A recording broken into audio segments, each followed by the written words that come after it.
Salut, c'est Black Ink, bienvenue pour cette nouvelle vidéo de la Arkham JCE TV. Aujourd'hui, on poursuit la série des instincts de survie avec le début d'une série consacrée cette fois-ci et enfin aux gardiens. En effet, les gardiens n'avaient pas encore eu droit à leur petite série d'instincts de survie. Particularité, il s'agit ici d'un retour de la part d'un des joueurs de la communauté de Discord avec lequel j'ai pris contact de façon à bénéficier de ces runs puisque il est en train, lui, de réaliser un ensemble de runs gardiens solo standard sur l'ensemble des campagnes. Aussi, je vais me servir de ces runs à lui et de son retour d'expérience pour vous faire part des différents decks qu'il a utilisés et donc vous proposer un maximum de contenu avec les decks.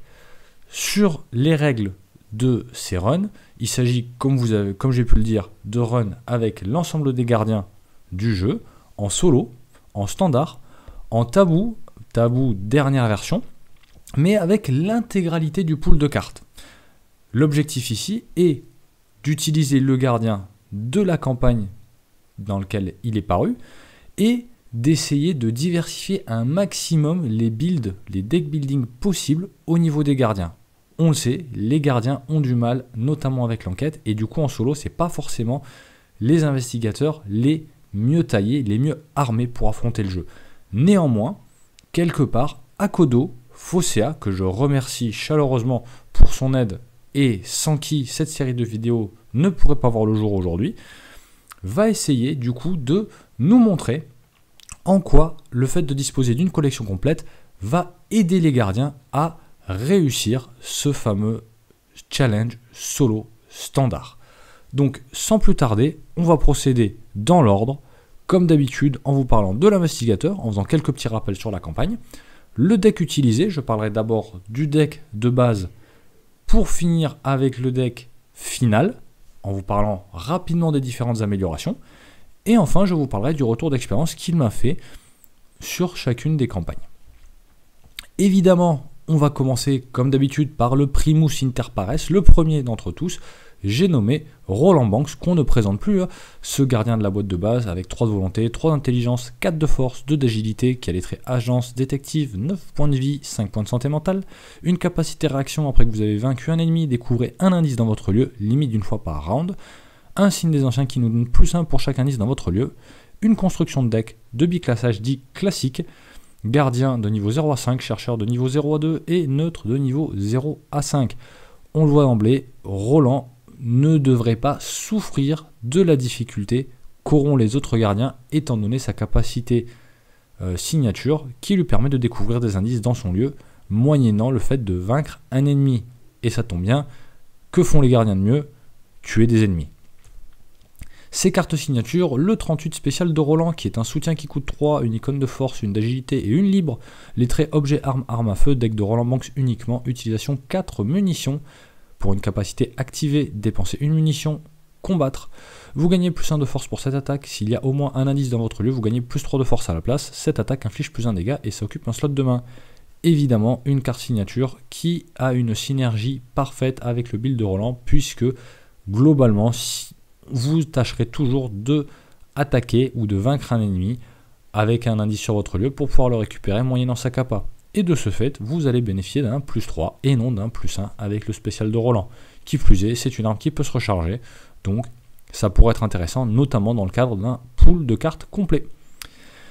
La traîtrise signature de Roland, effacer les traces, c'est une tâche. Révélation, mettez effacer les traces en jeu dans votre zone de menace avec 3 indices dessus. Réaction, quand vous devriez découvrir un ou plusieurs indices dans votre lieu. Défausser un nombre équivalent d'indices, d'effacer les traces à la place. Forcer, quand la partie se termine, s'il y a au moins un indice sur effacer les traces, souffrez d'un traumatisme mental. Une faiblesse embêtante sur le long terme, mais néanmoins qui n'a pas d'influence particulière sur le scénario en cours, puisque c'est une capacité réaction et non pas un forcé.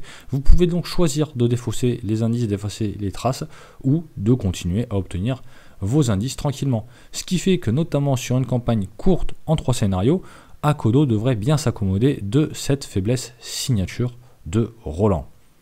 Quelques petits rappels au niveau de la campagne, sans faire de spoiler particulier, de toute façon vous avez tout joué la campagne normalement. Globalement, la nuit des zélatrices, qu'est-ce que c'est? c'est des ennemis, des ennemis, des ennemis, surtout au scénario 1 et au scénario 3. Beaucoup d'horreurs, beaucoup de cartes traîtrises qui filent des horreurs, des capacités d'acte, d'intrigue aussi, et beaucoup de défausses de cartes. Particularité, c'est vrai que j'ai oublié d'en parler, il va effectuer ses runs sur les renouveaux, donc les renouveaux des campagnes si ceux-ci sont disponibles, actuellement de la zélatrice jusqu'au cercle brisé inclus. L'aspect défausse de cartes a été largement renforcé avec le renouveau. Il y a des nouvelles traîtrises qui font défausser des cartes et qui viennent du coup s'ajouter à celles déjà existantes, ainsi que tous les petits effets du deck, acte, intrigue, ou d'ailleurs des effets liés à des conclusions entre les scénarios qui vous font défausser des cartes lors de votre mise en place.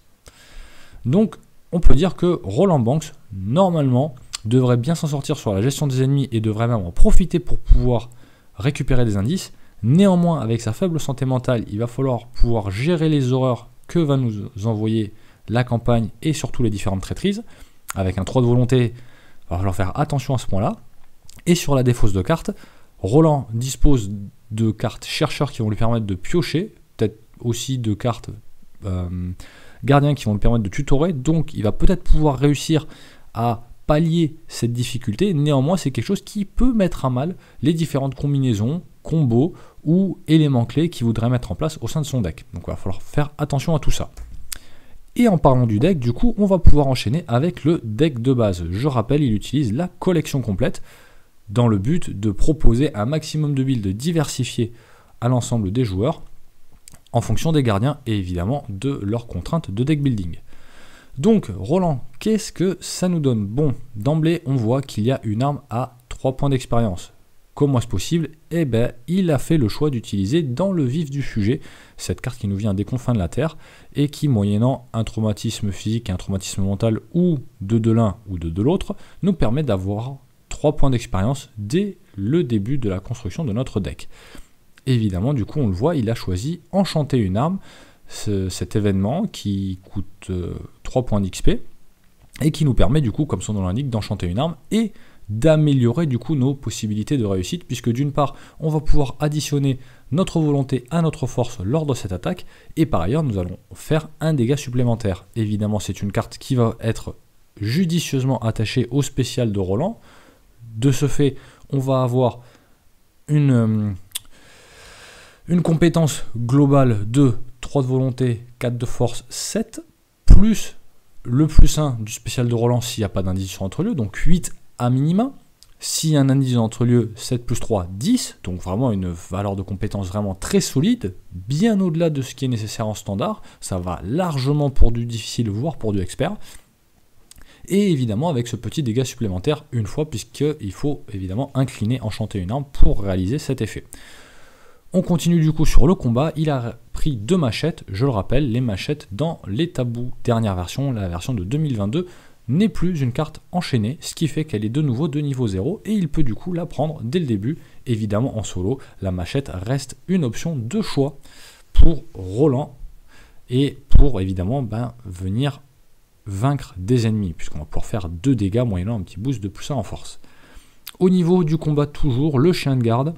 Le chien de garde pourquoi? Pour pouvoir coller le petit dégât impair par rapport au spécial de Roland et la machette sur des ennemis du coup à 3 ou 5 points de vie, sans test, ce qui va aussi permettre un certain gain d'action. Sur le combat toujours, on a les enchasses qui vont être très utiles en tant qu'événement pour venir, entre guillemets, tutorer les ennemis du deck de rencontre et ainsi pouvoir utiliser la capacité de Roland le plus possible et surtout sur les lieux à forte valeur occulte où le fait d'enquêter sera compliqué. Pour venir compléter tout ça, on a se préparer au pire pour essayer de tutorer une de nos 3 armes. Et on a 2 coups vicieux, 2 maîtrises et potentiellement 2 prendre l'initiative pour venir booster nos tests.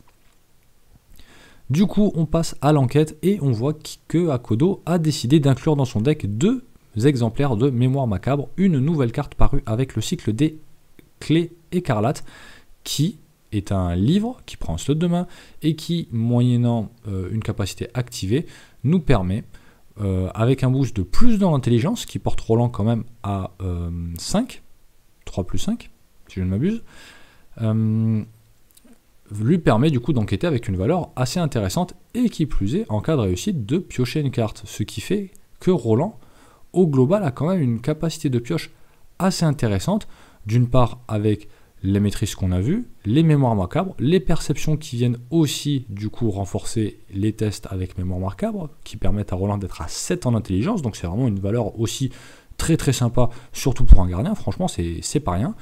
Le tout pouvant être, on va dire, réemployé via la perfection via l'entraînement qui va nous permettre de employer 2 fois, de dédoubler, on pourrait dire, voilà, dédoubler c'est un bon mot, maîtrise et perception, et toujours dans cette même veine, puisqu'on a fini avec les cartes pour enquêter, on a le miroir sacré qui vient, on va dire, pallier la faible santé mentale de Roland en nous apportant un peu de soin, certainement du coup soigner 2 horreurs, mais aussi de la pioche, ce qui fait qu'on a un Roland quand même qui va pas mal piocher, je pense, au cours de cette campagne et des différents scénarios.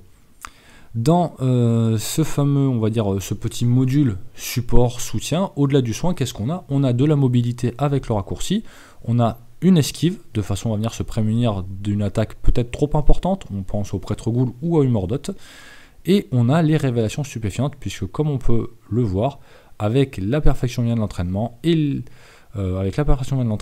se préparer au pire, on a quand même 4 cartes qui vont nous permettre d'aller faire des recherches dans notre deck, et donc avec révélation stupéfiante, on va avoir tantôt 2 ressources supplémentaires si jamais on est en manque de ressources pour poser nos soutiens, tantôt un secret supplémentaire pour mémoire macabre si jamais on a besoin d'enquêter. Donc franchement, un deck qui tient carrément la route. On peut parler aussi, j'ai failli oublier, du cran en 2 fois et du prendre l'initiative, de façon à venir essayer de contrer ou mitiger les différentes traîtrises qui viennent attester la volonté. On pense notamment, non pas aux mains saisissantes, j'ai perdu le nom de la carte, les restes pourrissants qui nous collent X horreur selon les points manquants pour réussir, jusqu'à un maximum de 3, donc ça pour Roland c'est quand même très intéressant. Et je pense qu'on a à peu près fait le tour du deck, si ce n'est, il faut quand même que je vous parle de la faiblesse qu'il a tiré au hasard. Je ne sais pas s'il l'a fait exprès ou s'il l'a vraiment tiré au hasard, mais dans tous les cas, c'est une faiblesse, encore une fois, de la nouvelle extension, les clés écarlates, le rôdeur dans l'obscurité, qui est un ennemi Shogot, et qui ne peut subir des dégâts ou être attaqué, je ne sais plus, je fais tout de mémoire, donc j'ai pas les cartes devant moi. Et il me semble qu'il ne peut pas être attaqué ou subir de dégâts, autrement que par un événement ou un soutien arme ou arme à feu, je sais plus. Donc voilà, une faiblesse très fluff pour les gardiens. Je sais pas s'il aura choisi d'utiliser cette faiblesse pour tous les gardiens, de façon à avoir un peu d'équité, ou s'il tirera au sort. J'en ai pas discuté avec lui. Mais bref, un deck qui clairement tient la route avec beaucoup de pioches, potentiellement de très grosses valeurs en boost, en force et en intelligence notamment, les 2 capacités on va dire offensives, proactives de l'investigateur, et de quoi booster si nécessaire la volonté pour venir réduire les effets des cartes traîtrises notamment qui viennent attester la volonté.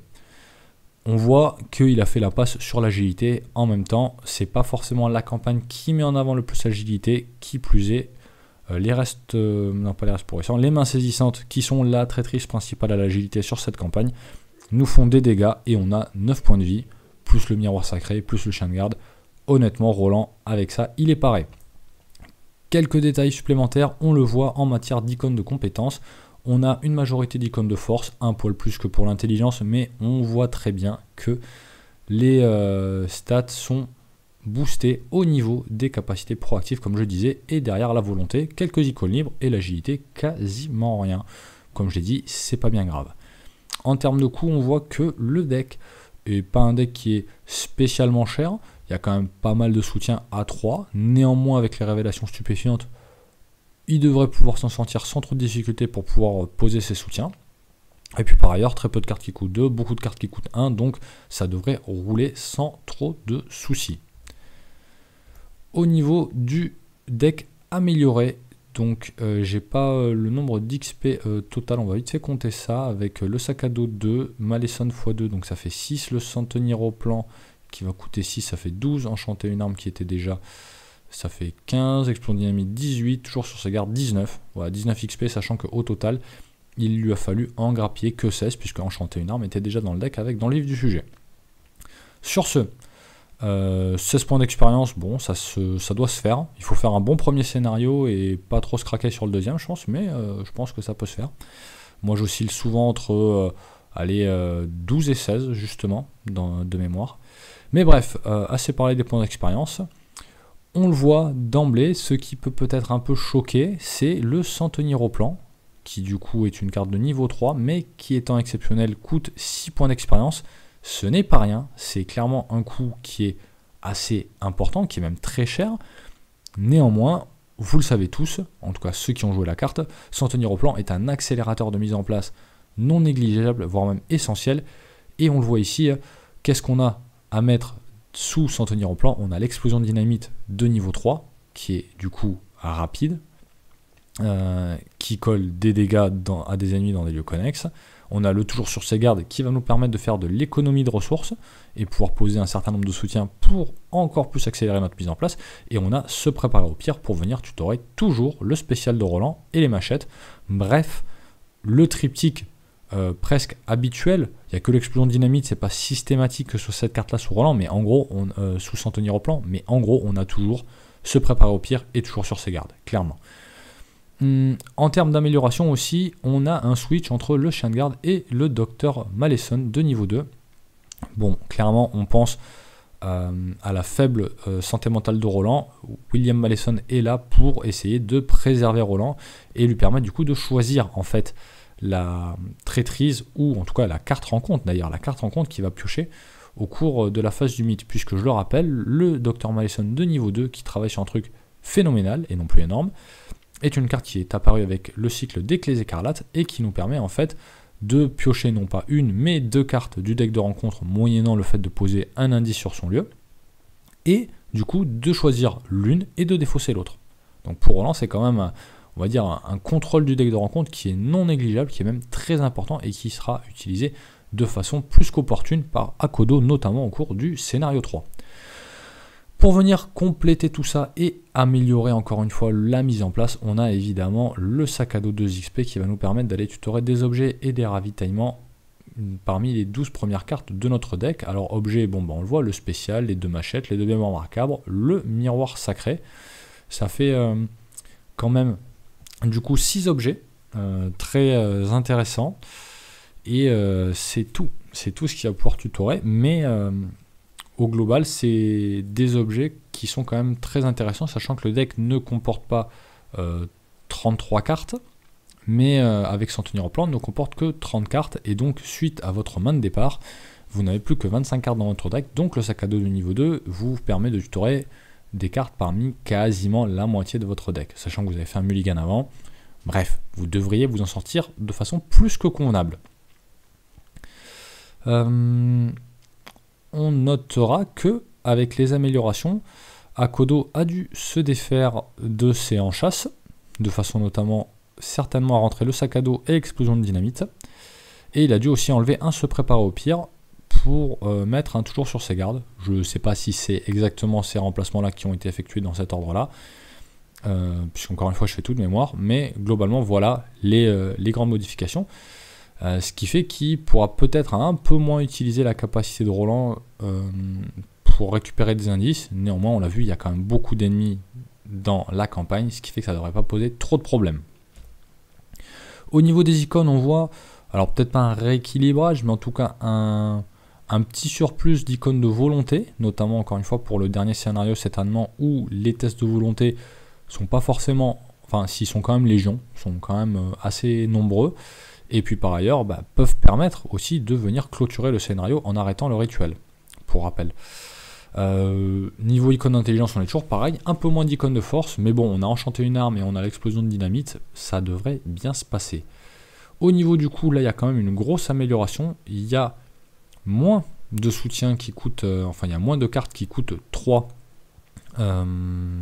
ressources, il y a autant, ou peut-être un poil plus de cartes qui coûtent 1, donc le coût global du deck est similaire, peut-être un peu moindre, parce que je crois qu'il y a moins de cartes qui coûtent 2 aussi, alors certes il y a une carte qui coûte 4, c'est l'explosion de dynamite, mais bon, encore une fois l'explosion de dynamite, au vu de ses effets, je pense qu'on est prêt à accepter le fait de devoir payer 4 ressources, sachant qu'encore une fois, non seulement on a la révélation stupéfiante à présent, mais on a le toujours sur ses gardes, qui sont des cartes qui est une carte qui va nous permettre de gagner en ressources, faire de l'économie.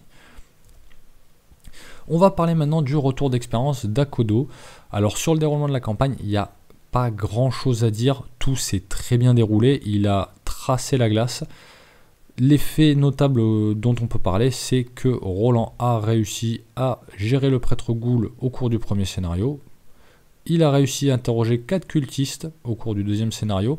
Alors il a choisi d'interroger son quatrième et dernier cultiste, enfin dernier qu'il a pu interroger, au cours de sa dernière action, ce qui fait qu'il a eu le petit désagrément pour le scénario 3, mais bon, ça n'a pas plus embêté que ça, si je me rappelle bien de notre conversation. Et la fin de la campagne s'est résumée à un Humordot vaincu. Roland a donc affronté Humordot à coups de machette et de coups vicieux notamment, et n'a pas arrêté le rituel, même s'il aurait pu le faire, il me semble, il avait le temps. Donc bref, une campagne sous le signe du sang, et des attaques effrénées de Roland, notamment avec sa machette. Je vais vous parler maintenant de ce qui a bien marché dans son deck. Alors la première chose dont il me fait part, c'est le switch entre le chien de garde et le Dr Malison. Désolé, je me suis lourdé. C'est bien le Dr Malison de niveau 2 qui est rentré. Pourquoi ? Parce que certes le chien de garde était très utile pour le premier scénario parce qu'il y avait vraiment beaucoup de ghouls et notamment des ghouls à XP, donc il était très intéressant d'avoir des dégâts supplémentaires pour engranger un maximum de points d'expérience. Par contre, effectivement, sur le dernier scénario, le Dr Malison de niveau 2, encore une fois, je le répète, a judicieusement été mis dans le deck de façon à venir prémunir Roland, certes des tests de volonté qui pourraient lui coller trop d'horreur, mais surtout du fait de ne pas justement se faire trop envahir par les ennemis une fois arrivé dans le lieu du rituel pour pouvoir s'occuper tranquillement du Mordot. Ce qui a bien marché aussi, vous vous en doutez, c'est le centenier au plan. Ça vaut son pesant d'or, il faut le dire, ça vaut son pesant d'or. C'est une carte dont on peut se passer, certes, mais qui est quand même très très usitée dans tous les decks gardiens au vu de sa puissance, tout simplement. Avec encore une fois ce triptyque en chasse, toujours sur ses gardes, explosion de dynamite. Là en l'occurrence, c'était plus en chasse sur le dernier scénario, c'était se préparer aux pierres. Mais bref, voilà, des cartes très utiles et qui ont fait leur preuve encore une fois au cours de ce scénario. Enfin, une dernière notion de ce qui a bien marché, c'est le combo, la perfection vient de l'entraînement avec prendre l'initiative. Alors c'est pas vraiment un combo, mais c'est le fait d'utiliser la perfection vient de l'entraînement avec prendre l'initiative. Pourquoi ? Eh bien pour bénéficier de 3 icônes libres sur les tests de volonté et notamment sur les restes pourrissants. Par ailleurs, on se rappelle toujours qu'on avait des petits crans pour venir aider tout ça et en plus piocher une carte. La perfection vient de l'entraînement nous permettant de remettre prendre l'initiative dans notre main une fois le test réussi. Et il me l'a dit clairement, ça l'a sorti de plusieurs mauvais pas au cours des 3 scénarios de la campagne. Ce qui aurait été un plus pour son deck et notamment pour le deck final, c'est avoir des enchasses et un deuxième sac à dos de niveau 2. Le deck a très bien roulé, il n'a pas trouvé qu'il y avait de gros points faibles sur le deck, en tout cas sur cette campagne. Encore une fois, il n'y a que 3 scénarios, donc après à voir si sur une campagne plus longue, il y aura eu d'autres apports à réaliser. Néanmoins, on sait tous que la nuit de la zélatrice, qui plus est en renouveau et en solo, est quand même une campagne très compliquée à mener.